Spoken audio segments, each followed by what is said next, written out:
But there are a lot of people that have 20,000 XRP, 50,000 XRP, 100,000 XRP, and when it goes to $1,000 plus, they will have those type of numbers.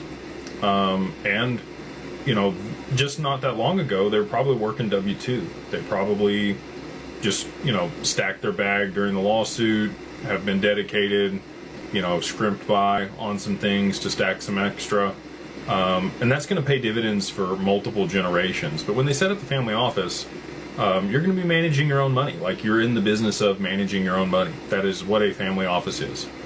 And you probably want to hire some professionals. Many family offices have, you know, their own professionals in-house. They'll also outsource some management. If you have proficiency managing a portfolio and you understand stocks, and, you know, you're a couple $1 million is your fund bag to, you know, play the pink sheets or do whatever you're going to do over there in the stock market, sure. Yeah, brokerage account's fine. I mean, there's lots of them. There's Webull, there's E-Trade, there's eToro, there's Robinhood.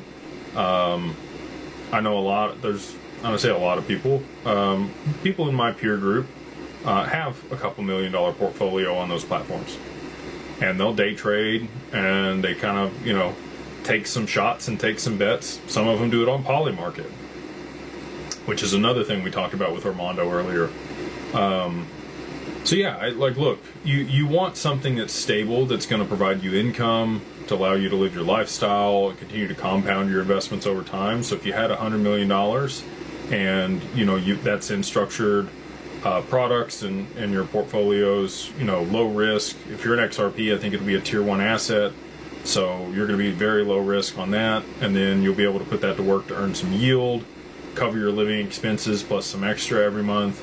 You know, be a little bit more aggressive with a portion of your portfolio if you decide to do that. And then if you had, you know, 3 to 5% of that you took and put it in other stuff, that was a bit riskier, like you're talking about, you know, playing stocks or trading, day trading, pink sheets or other things. Yeah, I think that's a reasonable risk tolerance. My concern would be, you know, you only made a couple $1 million and now you're going to go roll it on some stocks.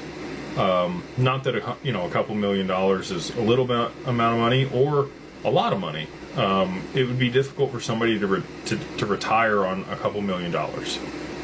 So you probably would need to do a little bit better than that to, you know, effectively retire and live a very comfortable lifestyle. You know, in my opinion, $10 million at 5% a year probably does it.